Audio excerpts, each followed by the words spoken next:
కేసీఆర్ గారు ఉన్నప్పుడు కేంద్రం కొన్నా కొనకపోయినా ఎన్ని కందులు వండినా పెసర్లు వండినా శనగలు వండినా సోయాబీన్ వండినా జొన్నలు వండినా మక్కలు వండినా ఆనాడు కేసీఆర్ గారు చివరి గింజ దాకా కొన్నడు, రైతులకు మద్దతు ధర ఇచ్చిండు. కానీ ఇప్పుడు కాంగ్రెస్ ఏమంటుంది? ఈ వానకాలం కేలి కేంద్రం కొనుమన్నంత కొంటాం, ఏ పంట కొనుమంటే గా పంటనే కొంటామంట. మరి నువ్వెందుకున్నావు? పీకనీకున్నావా? నువ్వెందుకున్నావు? మరి కేంద్రమే కొన్నాక నువ్వెందుకు పీకనీకా? మరి ఇది రైతులంటే మాట, నా మాట కాదు. మరి ఆనాడు కేసీఆర్ కొనలేదా? కేంద్రం వడ్లు కొన్నది. ఆ వడ్లు కూడా ఇప్పుడు ఏందన్నట్టు దీన్ని బట్టి మొన్న యాసంగిలో 80 లక్షల మెట్రిక్ టన్నుల వడ్లు కొన్నామన్నారు. కేంద్రం ఎంత ఇచ్చింది మనకు? టార్గెట్ 50 ఇచ్చింది. అంటే ఇప్పుడు వచ్చే వానకాలంకెళ్ళి వడ్లు కూడా మొత్తం కొనరిగా. కేంద్రం 50 ఇచ్చింది అనుకో, 50 లక్షలు కొంటారు, తర్వాత చేతులు లావడతారు. అంటే మనం ఏడమ్ముకోవాలి?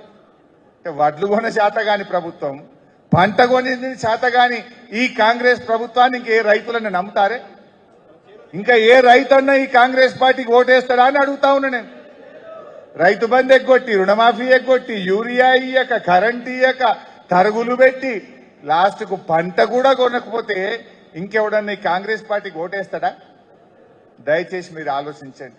ఇది కూడా మీరు చర్చ పెట్టాలి. ఇప్పుడు మీ ఊర్లో కసీర్ కాట్నో అరుగుల మీద కూర్చున్నప్పుడో, దావత్ పోయినప్పుడో, ఫంక్షన్లకు పోయినప్పుడో 10 మంది రైతులు కూర్చున్న కాడ ఏ రకంగా ఇవాళ కేసీఆర్ గారు రైతులకు మేలు చేసిండు, ఏ రకంగా ఈ కాంగ్రెస్ పార్టీ రైతులకు ద్రోహం చేస్తుందో వివరించాల్సిన బాధ్యత కూడా కార్యకర్తలుగా మన మీదనే ఉంటది.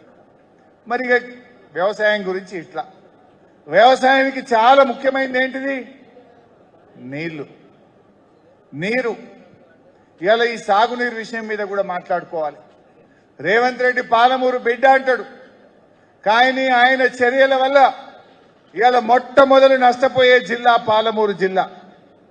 ఆనాడు కేసీఆర్ గారు, మా శ్రీనివాస్ గౌడ్ అన్న అప్పుడు లక్ష్మారెడ్డి గారు మంత్రి, లక్ష్మారెడ్డి అన్న అప్పుడు ఈ జూపల్లి కృష్ణారావు కూడా ఇల్లే ఉండే. ఆ రోజు మా అందరితో మీటింగ్ పెట్టి ఒక మాట చెప్పిండు, పాలమూరు పెండింగ్ ప్రాజెక్టులు పూర్తి కావాలి, ఎన్ని డబ్బులు కావాలన్నా నేను ఇస్తాను, ఆ పెండింగ్ ప్రాజెక్టులను రన్నింగ్ ప్రాజెక్టులుగా మార్చి అవి పూర్తి చేయమని కేసీఆర్ గారు ఆదేశించారు. మేం పోయి ఆ జొన్నల పోగుడ పంప్ హౌస్ దగ్గర కింద పండుకున్నాం చాపలేసుకొని. మొదటిసారి జొన్నల పోగుడకు పోతే ఆ పంప్ హౌస్ దగ్గర గబ్బిలాలు వేసి వచ్చినాయి మీదికి అన్ని. అది మూలకు పడి 3 ఏళ్ళు ఎప్పటికీ.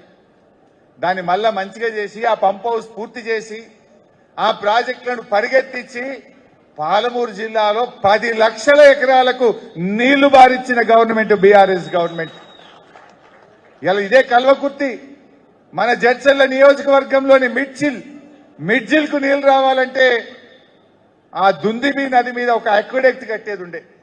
వాడు కాంట్రాక్టర్ పనిచేయకపోతే నేను లక్ష్మారెడ్డి అన్న, అదేమో ఊరుండే గూడెం రెడ్డిగూడ దగ్గర ఒక ఇల్లు మీద డాబా మీద పండుకున్నాం. మేము కూలర్లు పెట్టుకోలే, ఏసీలు పెట్టుకోలే. ఎండాకాలం డాబా మీద పండుకొని మేము పర్యవేక్షించి రాత్రి 12 దాకా రివ్యూ చేసి పరిగులెత్తించి ఆక్వాడక్ట్ పూర్తి చేస్తే మన జడ్చర్లలోని మిడ్జిల్ కు ఆ కృష్ణా నది నీళ్లు తెచ్చింది బీఆర్ఎస్ ప్రభుత్వం. కల్వకుర్తిలో 3,30,000 ఎకరాలకు నీళ్లు ఇచ్చినాం. నెట్టెంపాడులో 1,60,000 ఎకరాలకు నీళ్లు ఇచ్చినాం. భీమాలో 1,75,000 ఎకరాలకు నీళ్లు ఇచ్చినాం. కోయిల్ సాగర్ ప్రాజెక్టు పూర్తి చేసి నీళ్లు ఇచ్చినాం. చెరువులు బాగా చేసి, చెక్ డ్యాములు బాగా చేసి వలసలు వాపసు వచ్చేటట్టు చేసింది బీఆర్ఎస్ ప్రభుత్వం. ఇలా పనులు పూర్తి చేసినాం మనం. కానీ రేవంత్ రెడ్డి వచ్చినాక 3 ఏళ్ళు అవుతుంది దగ్గర. ఒక్క ఎకరానికి పాలమూరు జిల్లాలో నీళ్లు ఇచ్చినావా అని నేను అడుగుతా ఉన్నా. నిన్న వచ్చిండు 2.5 ఏళ్లకు వచ్చి అంటాడు ఈయన పాలమూరు బిడ్డనట. ఇంకా నేను ఈ పాలమూరు ప్రాజెక్టు అర్థం కావడానికి నాకు 2.5 ఏళ్లు పట్టింది అంటుండు. నీకు అర్థం కానీకే 2.5 ఏళ్లు పట్టింది, మరి నువ్వు చేయనీకి ఎన్నేళ్ళు పట్టదో? ఇంకా నీకు అర్థం కానీకి ఒక ముఖ్యమంత్రివి, నువ్వు పాలమూరు బిడ్డవు, నీకు అర్థం కానీకే 2.5 ఏళ్లు పట్టింది. ఏం చెప్పిండు మన మహబూబ్నగర్కి వచ్చి? మరి ఇక నువ్వు చేయనీకి ఎన్నేళ్ళు పడుతుంది? 27,000 ఎకరాల భూసేకరణ చేసినాం. పాలమూరు రంగారెడ్డి ఎత్తిపోతల పథకానికి బీఆర్ఎస్ ప్రభుత్వం 27,000 ఎకరాల భూసేకరణ చేసింది. అందులో 1% భూసేకరణ నువ్వు చేసినావా అని అడుగుతున్నా.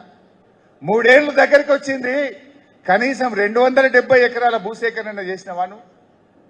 అసలు ఉన్నది ఆ ప్యాకేజ్ 3లో గట్టిగా చేస్తే 3 నెలల పని. 3 నెలల పని చేస్తే 5 రిజర్వాయర్లు నింపుకోవచ్చు. కానీ ఈయన చేతగాంతనం వల్ల, ఈయన నిర్లక్ష్యం వల్ల ఆ ప్యాకేజ్ 3 ఇవాళకి పూర్తి కాలేదు. ఆ 5 రిజర్వాయర్లలో ఇవాళ నీళ్లు నింపుకోక పాలమూరు జిల్లాకు అన్యాయం జరుగుతా ఉంది. ఇంకా బాధ కలిగేది ఏంటంటే ఇవాళ పైన కర్ణాటక రాష్ట్రం రిజర్వాయర్లు కడతా ఉంది కొత్తగా. ఆంధ్రప్రదేశ్ తుంగభద్ర నది మీద కొత్తగా రిజర్వాయర్లు కడతా ఉంది. ఆంధ్రప్రదేశ్ ఏమో 20 టీఎంసీలతోని గుండ్రేవుల అనేటువంటి రిజర్వాయర్ కు ఆంధ్రప్రదేశ్, అదేవిధంగా తమిళనాడు, కర్ణాటక రాష్ట్రం నవేలి అని 35 టీఎంసీల రిజర్వాయర్ కడుతుంది. అంటే 35 ఏమో కర్ణాటక కడుతుంది, 20 టీఎంసీలతో గుండ్రేవుల అని ఆంధ్రప్రదేశ్ కడుతుంది. ఇవి కాకుండా కర్ణాటక కురిడి అని ఒక 2 టీఎంసీల ప్రాజెక్టు, చిక్కల్ పరివి అని 2.5 టీఎంసీల ప్రాజెక్టు, చిక్కల మంచి అని 5 టీఎంసీల రిజర్వాయర్, బ్యారేజ్ కమ్ బ్రిడ్జ్, ఈ 3 కలిపితే ఇవి ఒక 10 టీఎంసీలు. ఇవి 10, అవి 55, 65 టీఎంసీల సామర్థ్యం కలిగిన ప్రాజెక్టులను తుంగభద్ర మీద కడతా ఉన్నారు. మరి తుంగభద్రలో ఈ నీళ్లన్నీ ఆగితే పైన రేపు మన శ్రీశైలంకు నీళ్లు వస్తాయా? మన శ్రీశైలం మీదనే మన కల్వకుర్తి ఆధారపడ్డది.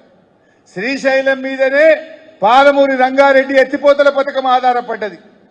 కానీ అలా శ్రీశైలంకే నీళ్లు రాకుండా పైన కర్ణాటక, అటు ఆంధ్రప్రదేశ్ ఇవాళ 65 టీఎంసీల రిజర్వాయర్లు కడుతుంటే రేవంత్ రెడ్డి కనీసం వ్యతిరేకిస్తలేడు. ఒక ఉత్తరం కూడా రాయలే, ఇది అక్రమ ప్రాజెక్టు, ఇది కట్టడానికి వీల్లేదు అని ఒక ఉత్తరం కూడా రాయలే. ఆనాడు కేసీఆర్ గారు, బీఆర్ఎస్ పార్టీ ఆంధ్రప్రదేశ్ గుండ్రేవుల కడతామంటే పెద్ద ఎత్తున అభ్యంతరాలు చెప్పినాం, ఉత్తరాలు రాసినాం, మీటింగుల్లో మాట్లాడినాం, గుండ్రేవులను ఆపిచ్చినాం. కానీ ఇవాళ ఏమైంది? వాళ్ళ శిష్యుడే ఇక్కడ ముఖ్యమంత్రి అయింది కనుక, వాళ్ళ అడుగులకు మడుగులొస్తే ఈ ఓటుకు నోటు దొంగ ఇక్కడ ముఖ్యమంత్రి అయింది కనుక ఇప్పుడు మళ్ళా గుండ్రేవుల పైకి వచ్చింది. కేసీఆర్ ఉంటేనేమో గుండ్రేవుల కోల్డ్ స్టోరేజ్లకు పోయింది. ఇవాళ వాళ్ళ జేబు నాయకుడు, వాళ్ళ ఇంటి మనిషి ఇవాళ ఇక్కడ ముఖ్యమంత్రి కాగానే మళ్ళా గుండ్రేవుల కట్టమని ఆంధ్రప్రదేశ్ స్టార్ట్ చేసింది. ఇవాళ పాలమూరుకు నష్టం జరుగుతుంది.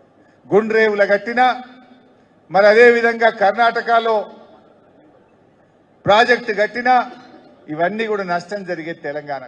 ఇంత జరుగుతుంటే రేవంత్ రెడ్డి మాట్లాడతలేడు. ఎందుకు అపోజ్ చేస్తలేవు? కింద గోదావరి నీళ్ళేమో గోదావరి బనకచెర్ల అని చంద్రబాబు తీసుకుపోతున్నాడు, మీద కర్ణాటకనేమో ఆల్మట్టి ఎత్తు పెంచుతాం, ఇంటర్లింకింగ్ ఆఫ్ రివర్స్ లో మరో 15 టీఎంసీలు మీద ఆపుకుంటాం. మరి అదేవిధంగా ఇవాళ ఈ ప్రాజెక్టులన్నీ కడతాం, బ్రిడ్జి కమ్ బ్యారేజీలు కట్టే కూడా ఇవాళ రేవంత్ రెడ్డి గారు మాట్లాడతలేరు. దీని నష్టం మన పాలమూరు జిల్లాకే జరుగుతుంది. అందువల్ల మీరు జాగ్రత్తగా ఆలోచించాలి. ఇలా ఆర్డీఎస్ మన నడిగడ్డ, మనకు 19.5 టీఎంసీలు రావాలి. ఆనాడు కేసీఆర్ గారు తుమ్మిళ్ళ ఎత్తిపోతల పథకం పెట్టి ఆర్డీఎస్ కు 50,000 ఎకరాలు నీళ్లు బారిచ్చినాం మేము. కానీ ఇలా ఆర్డీఎస్ కూడా నీళ్లు రాకుండా జరిగే ప్రమాదం ఉంది. అంటే ఇవాళ నీళ్లలో కూడా నష్టం జరుగుతూ ఉంది. అంటే నీళ్లలో నష్టం, రైతులకు నష్టం. పోనీ ఎవరికన్నా మేలైందా? మా జడ్చర్లలో ఎస్టీలు బాగుంటారు, ఈ ప్రాంతంలో తండాలు బాగుంటాయి. ఆనాడు కేసీఆర్ గారు తండాలు గ్రామ పంచాయతీలు చేస్తామని మాట ఇస్తే 3,600 తండాలు ఈ రాష్ట్రంలో గ్రామ పంచాయతీలు చేసినాం. నా గుర్తున్న కాడికి ఈడ కూడా 52, 54 అయినాయి. మా జడ్చర్లలో కూడా 52 తండాలు లక్ష్మారెడ్డి గారు ఆ రోజు గ్రామ పంచాయతీలు చేపించడం జరిగింది.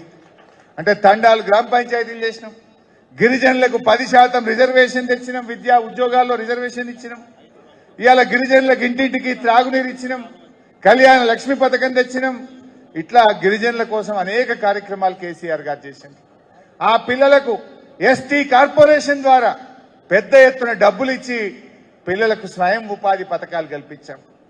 మొన్న మేము అసెంబ్లీలో అడిగినాం, ఎస్టీ డిక్లరేషన్ పెట్టింది కదా కాంగ్రెస్, ఎస్సీ ఎస్టీ డిక్లరేషన్ పెడితే కాంగ్రెస్ వచ్చిన 2.5 సంవత్సరాల్లో మా ఎస్సీలకు ఏం చేసిండ్రు, మా ఎస్టీలకు ఏం చేసిండ్రు, మీరు కేటాయించిన నిధులన్నీ ఎంతమందికి లాభం జరిగిందో చెప్పండి అని మొన్న అసెంబ్లీలో అడిగినాం. వింటే ఆశ్చర్యపోతారు మీరు.